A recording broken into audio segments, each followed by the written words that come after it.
Bienvenidos a la clase de las primeras etapas del desarrollo, en la cual vamos a ver la implantación del embrión y la formación de la placenta. Mi nombre es Bruno Panuncia y soy del Departamento de Histología y Embriología.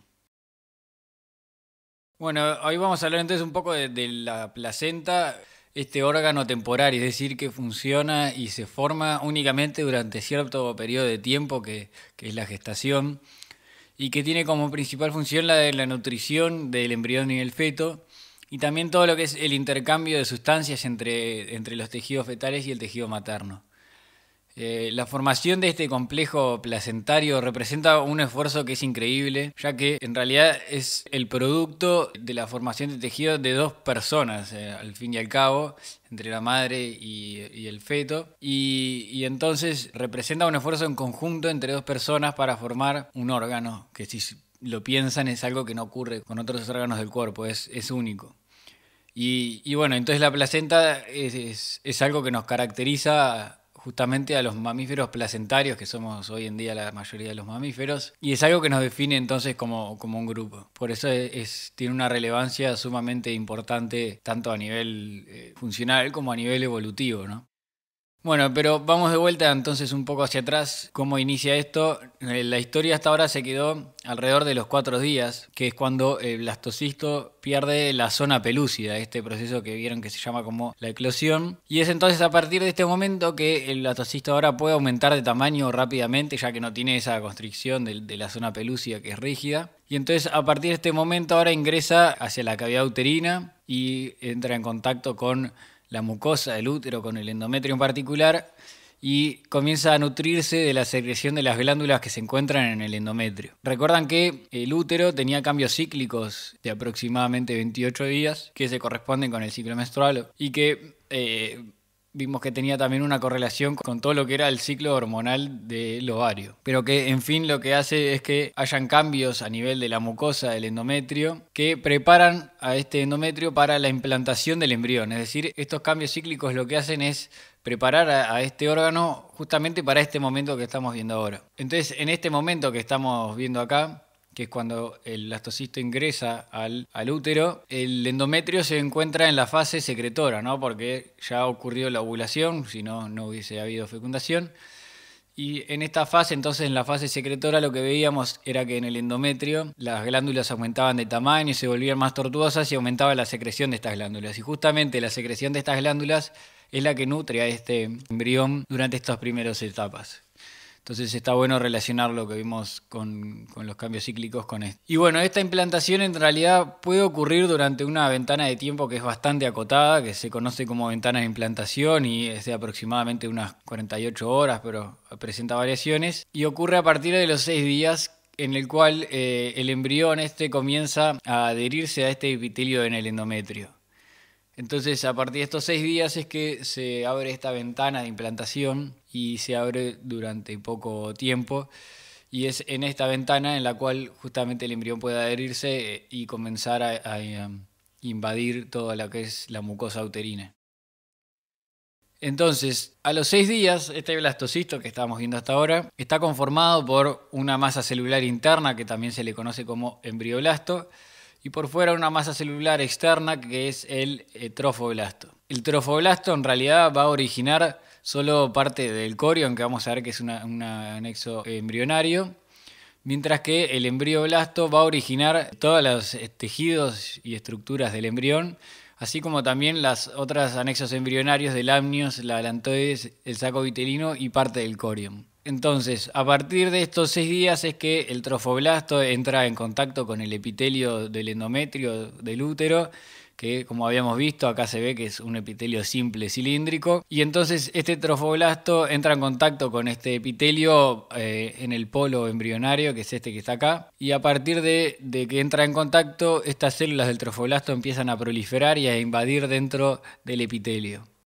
Al siguiente día, este trofoblasto comienza ya a proliferar y a presentar diferencias morfológicas y funcionales, ya que el trofoblasto va a empezar a diferenciarse en 2 capas. Una capa interna que acá está representada con células verde oscuro y que se conoce como el citotrofoblasto, que es esta capa interna entonces de células tipo cúbicas con límites bien definidos entre las células, y una capa más externa que es la que está en contacto acá con el epitelio, que es el sincitio trofoblasto, que es una capa externa multinucleada sin límites celulares. Justamente como le indica el nombre, es un sincitio. ¿Se acuerdan que es una célula grande que no presenta límites entre las células? Y es este sincitio trofoblasto el que va a comenzar a producir, a sintetizar y liberar enzimas que van a erosionar el endometrio, y esto es lo que va a permitir que el embrión entonces comience a invadir y a implantarse dentro del estroma endometrial. A nivel del embrioblasto, ahora algunas de estas células van a comenzar a sufrir diferentes cambios morfológicos y a tener diferentes movimientos morfogenéticos, es decir, que se reordenan sus uniones con otras células y se separan y migran. Y uno de estos movimientos es por la delaminación, y a partir de esta delaminación entonces algunas de estas células del embrioblasto van a dirigirse hacia lo que era la cavidad del blastocisto y van a formar esta capa de células amarillas que se conoce como hipoblasto. Y el resto de las células entonces que va a quedar, que era el embrioblasto, ahora vamos a llamarle el epiblasto. Entonces el embrioblasto ya a los 7 días va a estar conformado por el hipoblasto y el epiblasto. Ya a los 8 días comienzan a haber diferencias tanto en el trofoblasto como en el embrioblasto. En el epiblasto en particular va a comenzar a formarse una cavidad que es la futura cavidad amniótica, pero a este día recién comienza a aparecer un esbozo de esta cavidad. Y en el trofoblasto comienzan a haber cambios bastante grandes. El sincitio trofoblasto, como se ve acá, comienza a invadir aún más el estroma endometrial y a crecer y a proliferar. Y el embrión en su conjunto a su vez comienza a introducirse cada vez más dentro de la mucosa uterina. El sincitio trofoblasto a este día ya comienza a sintetizar la hormona gonadotropina coriónica humana o HCG, que es muy relevante porque es la que va a permitir mantener el cuerpo lúteo. ¿Esto qué relevancia tiene? El cuerpo lúteo es muy importante porque es el que participa en la síntesis y secreción de las hormonas ováricas de la progesterona y el estrógeno. Y si recuerdan, una caída abrupta en los niveles de estrógeno y progesterona son los que desencadenan el inicio de la fase menstrual durante el ciclo menstrual. Entonces, esta hormona, que es sintetizada por el sincitio trofoblasto y es liberada e ingresa al torrente sanguíneo materno, llega al ovario y en el ovario entonces va a permitir que el cuerpo lúteo se mantenga activo. Al mantenerse el cuerpo lúteo activo no se va a dar ese descenso abrupto en los niveles de las hormonas esteroideas, y esto entonces va a permitir que el endometrio no se desprende, es decir, esto permite entonces que se haga una pausa en el ciclo menstrual y que esta pausa entonces va a terminar o se va a reanudar el ciclo únicamente recién cuando finalice la gestación.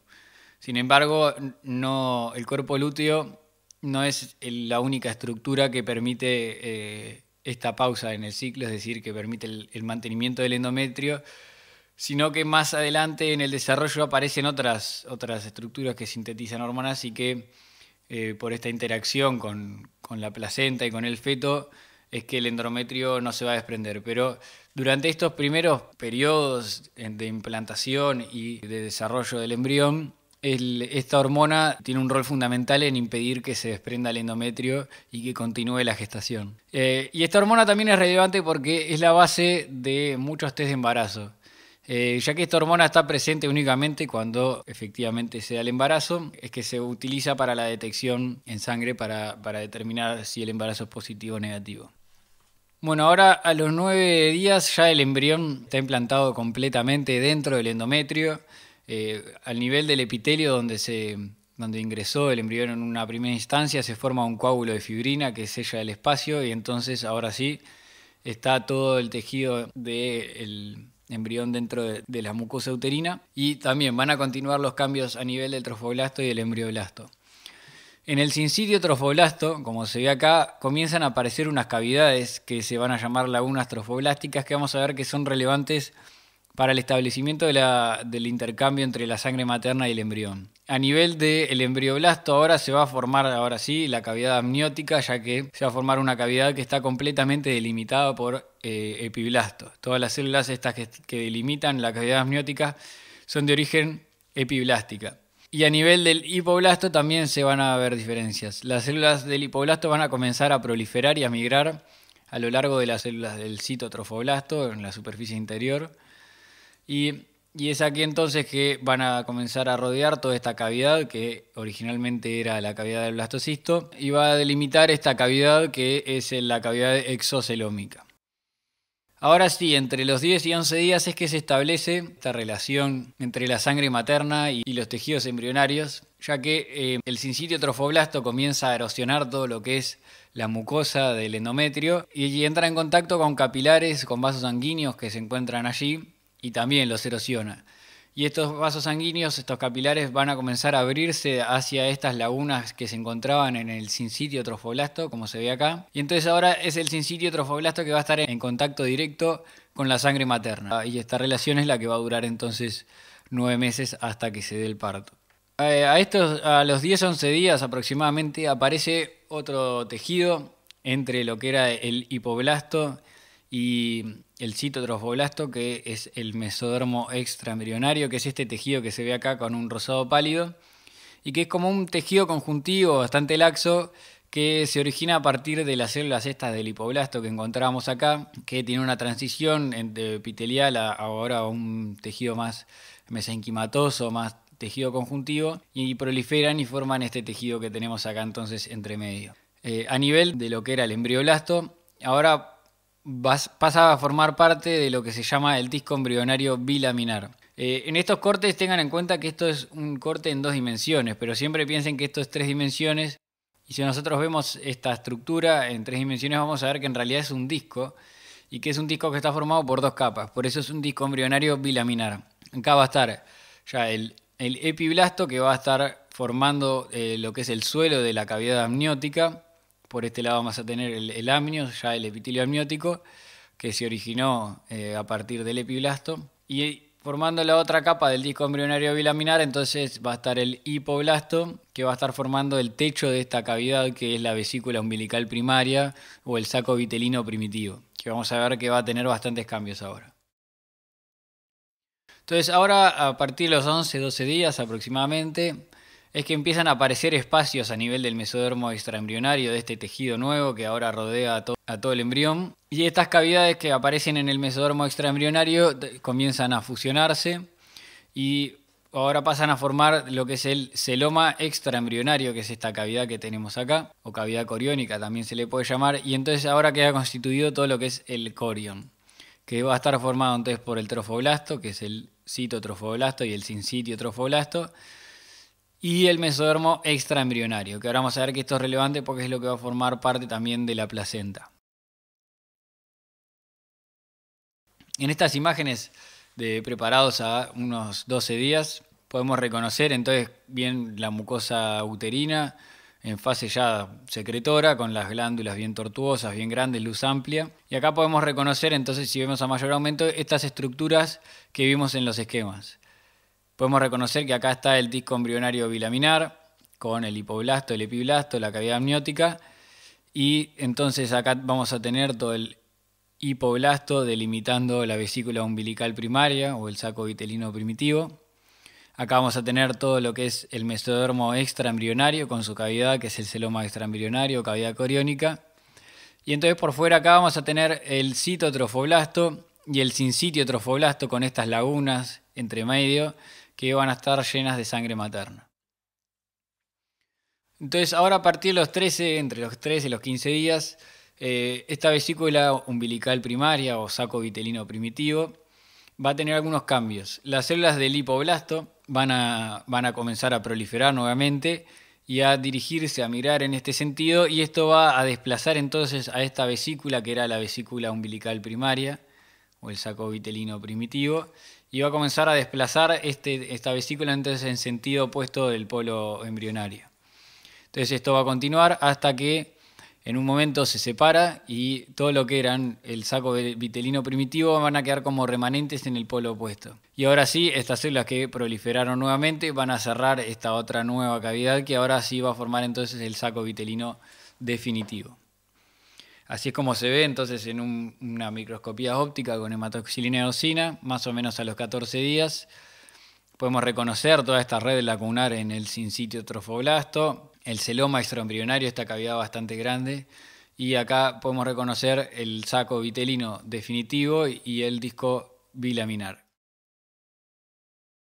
Este video se lo muestro para resumir lo que vimos hasta ahora, ¿no? Teníamos que estaba el blastocisto y con su zona pelúcida, entonces nosotros agarramos la historia de este nivel en el cual pierde la zona pelúcida y entra en contacto con el endometrio, con la mucosa uterina, y empieza a adherirse a este epitelio en alguna de estas regiones del cuerpo del útero.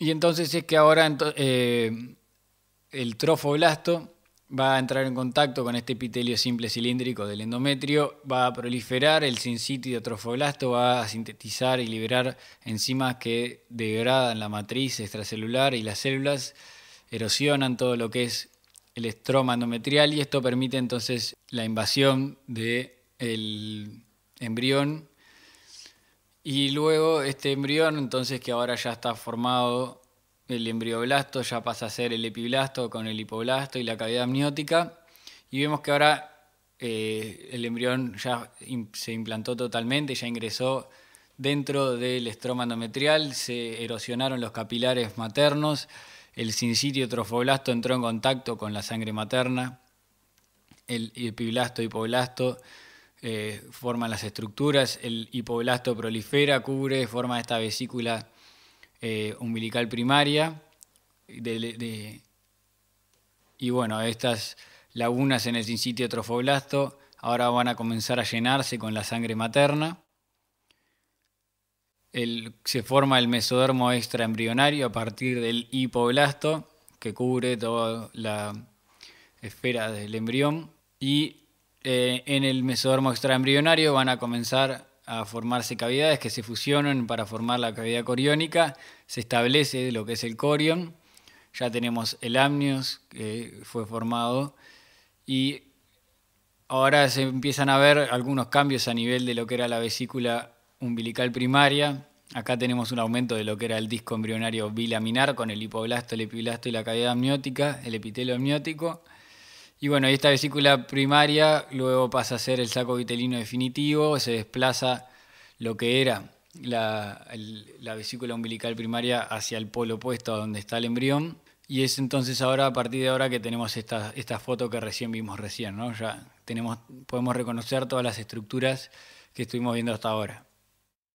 Bueno, esto es un breve resumen para mostrar los diferentes destinos que tienen el hipoblasto y el epiblasto luego de este punto, pero nosotros no vamos a ver en esta clase, ya que solo vamos a ver la formación de la placenta. Pero para que tengan una idea, el hipoblasto luego va a formar únicamente este mesodermo extraembrionario, mientras que todos los otros tejidos embrionarios del embrión en sí mismo van a formarse a partir del epiblasto, que va a dar lugar a las próximas tres capas, que es el ectodermo, mesodermo y endodermo, y a partir de las cuales estas tres capas es que van a surgir todos los tejidos del organismo. Bueno, entonces ahora volviendo al desarrollo de la placenta, que era esta estructura que dijimos que era temporal y que sufría cambios a lo largo de la gestación, justamente acá vemos que la placenta tiene diferentes estadios de maduración durante el desarrollo. En un primer lugar vamos a ver que está formado por un estadio lacunar a partir del día 9, que es cuando se forman las lagunas en el sincitio trofoblasto y la sangre materna ingresa a estas lagunas, y es que les comenté que se inicia esta circulación entre la sangre maternal y los tejidos fetales, y luego esta placenta a partir del día 13 va a pasar a ser una placenta que tiene vellosidades, y estas vellosidades van a tener diferentes cambios para pasar de primarias, secundarias y a terciarias a partir de la presencia o no de determinados tejidos que vamos a ir viendo ahora. Entonces, en el estadio lacunar, que era a partir de los 9 días aproximadamente, Si nosotros hacemos un aumento de esta región, vamos a reconocer estos tejidos. Vamos a tener entonces por fuera que estaba el sincitio trofoblasto en contacto con el estroma endometrial. Dentro del sincitio trofoblasto estas lagunas. Y un poco más internamente iba a estar el citotrofoblasto y más internamente iba a estar el mesénquima o mesodermo extraembrionario, ahora lo vamos a ver. Y por último iba a estar el amnios, el epitelio amniótico, delimitando la cavidad amniótica. Si nosotros hacemos un corte a este nivel, vamos a reconocer que solo podemos ver sincitio trofoblasto en esta estructura. Y vamos a ver que ahora progresivamente se van a ir metiendo estas estructuras dentro del sincitio trofoblasto. Entonces ahora en un primer lugar este citotrofoblasto que se encuentra por acá va a proliferar y a introducirse en estas estructuras para formar las vellosidades primarias, que vamos a ver ahora.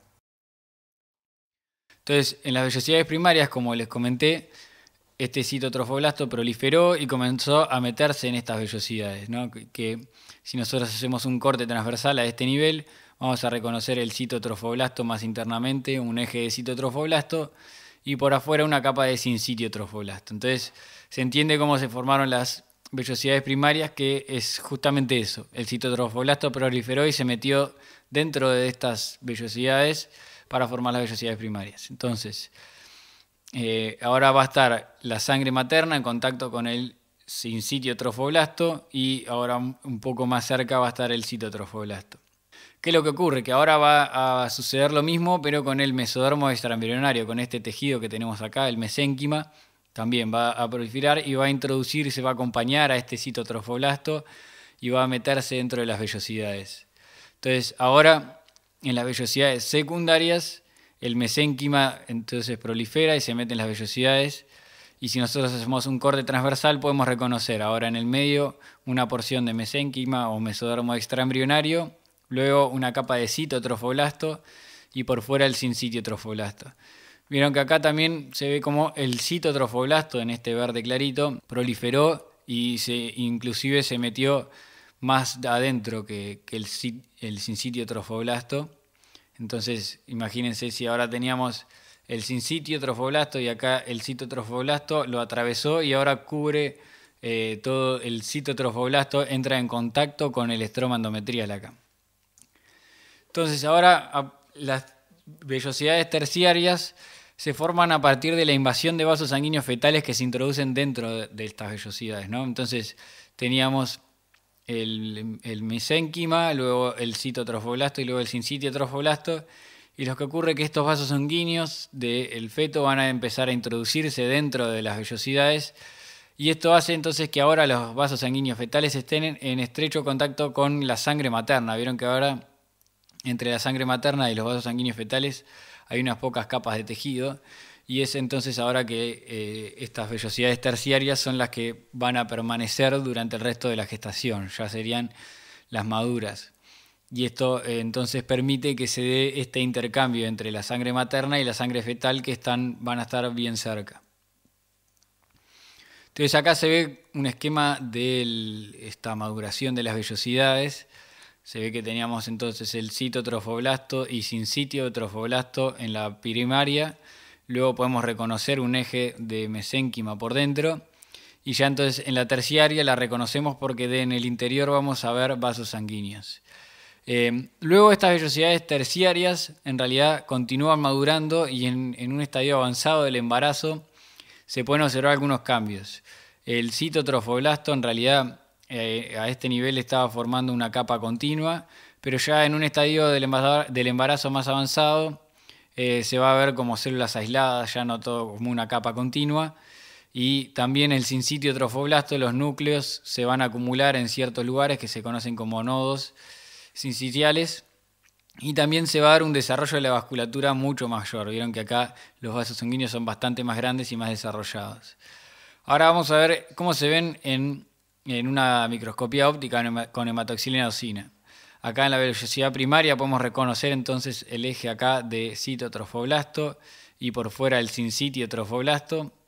Acá en la vellosidad secundaria podemos reconocer que aparece este tejido que es el mesénquima, que es como un tejido conjuntivo bastante laxo y por eso se ve así teñido pálidamente. y luego una capa de citotrofoblasto y por fuera el sincitio trofoblasto.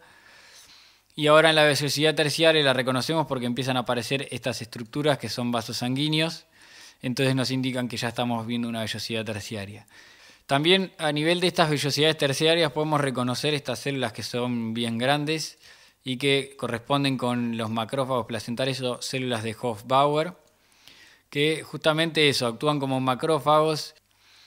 Acá se puede ver en esta vellosidad terciaria ya en un estadio avanzado, se ve que la vasculatura es mucho mayor, se ven estos vasos sanguíneos bien grandes y el citotrofoblasto se ve bastante escaso, capaz que se pueden ver algunas células aisladas, pero no se ve como una capa continua. Bueno, entonces hasta ahora lo que les estuve mostrando de la placenta fue únicamente esta porción que es lo que es el parénquima vellositario, solamente las vellosidades.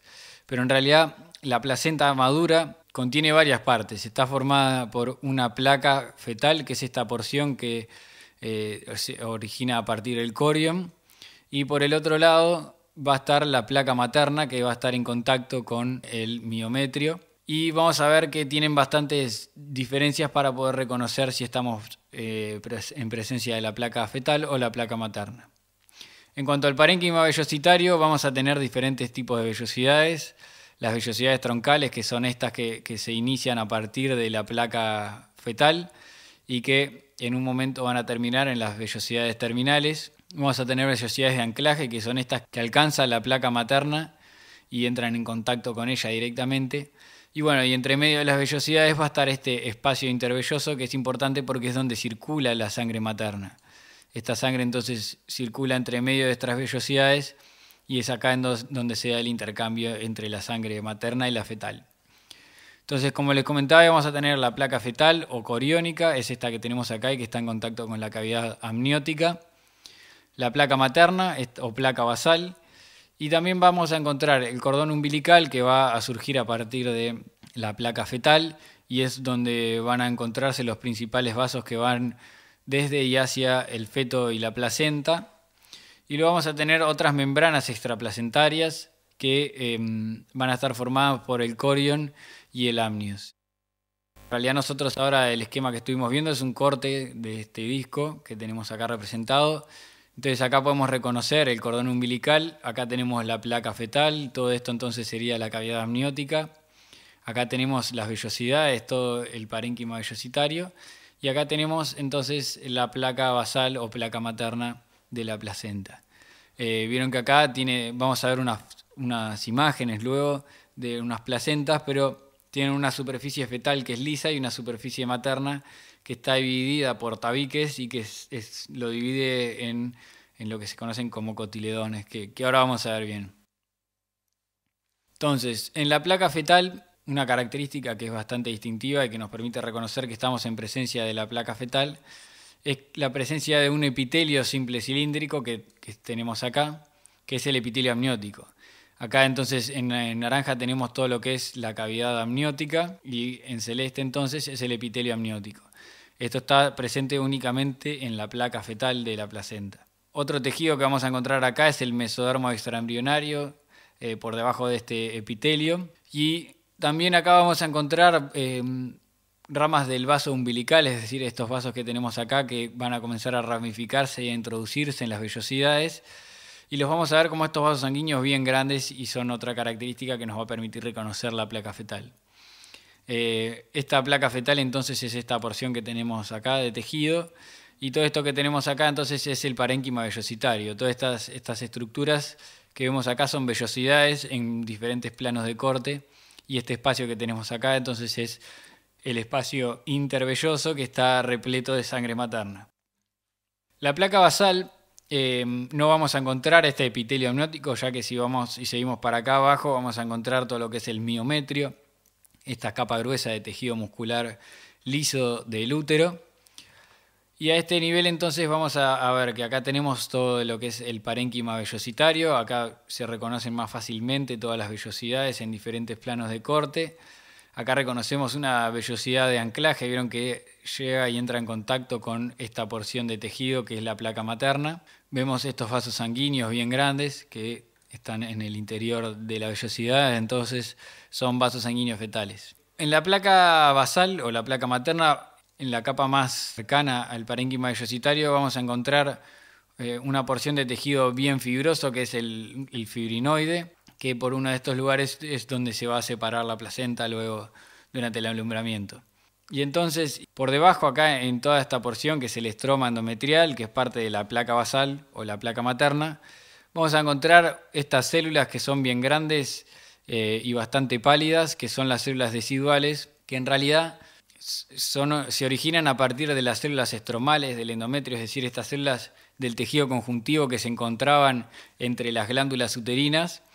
Van a sufrir una serie de cambios que en su conjunto se conoce como reacción decidual, que se da luego de la implantación del embrión, en el cual estas células entonces del tejido conjuntivo, del estroma, van a aumentar de tamaño por la acumulación de glucógeno y lípidos, y por eso es que se ven bien pálidas y de un tamaño bien grande.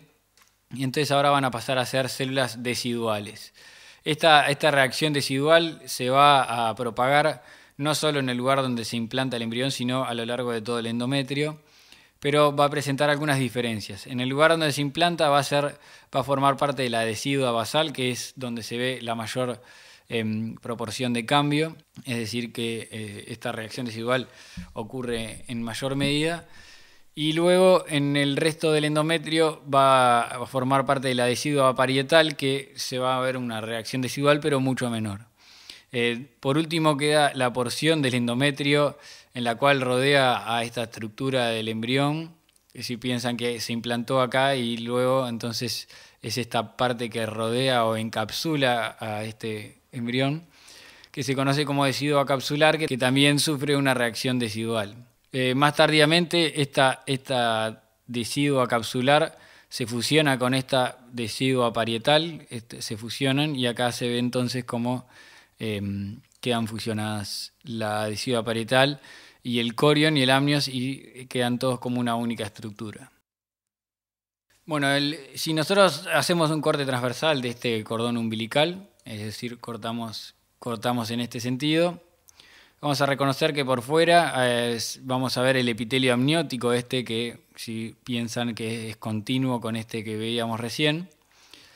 Y por dentro vamos a encontrar estos vasos sanguíneos bien grandes, que son los vasos sanguíneos umbilicales, y que se van a corresponder con dos arterias umbilicales, que son estas que tenemos acá bien grandes, y que, contrario a lo que pasa con el resto de las arterias en el cuerpo, llevan sangre desoxigenada desde el feto hacia la placenta, ya que esta sangre se oxigena con la sangre materna, entonces estas arterias que vienen del feto tienen sangre desoxigenada. Y tenemos una única vena umbilical, que es esta que tenemos acá, que es la que trae la sangre oxigenada de la placenta de nuevo hacia el feto. Entre medio de estos vasos sanguíneos tenemos todo este tejido conjuntivo bastante laxo que se conoce como gelatina de Wharton. Bueno, ¿cuáles son las principales funciones de la placenta? Dentro de las principales está el intercambio de gases por difusión simple. Como les comenté, los vasos sanguíneos fetales están en estrecha relación con la sangre materna y esto permite que haya un intercambio gaseoso, ya que el feto no tiene los pulmones funcionales, no está en contacto con el aire, entonces todo el intercambio gaseoso se da a partir de la placenta. También se da el intercambio de otras sustancias de desechos y de nutrientes. También a este nivel es que se da la transferencia pasiva de inmunoglobulinas que provienen de la madre y es una de las primeras formas de inmunidad que tiene el feto. También estas estructuras funcionan como una fuente de estrógenos y en realidad se da a partir de la colaboración entre tejidos placentarios y tejidos fetales. En eso participa todo lo que es la glándula suprarrenal del feto y otras estructuras, otras células, otros tejidos en la placenta que permiten la síntesis de estrógenos que son de suma relevancia para el mantenimiento de esta mucosa uterina. Como ya vimos, la hormona, la HCG, es importante en el mantenimiento del cuerpo lúteo, sobre todo durante las primeras etapas del desarrollo. Y también es importante en el transporte activo de iones y glucosa, que es importante de nutrición para el feto.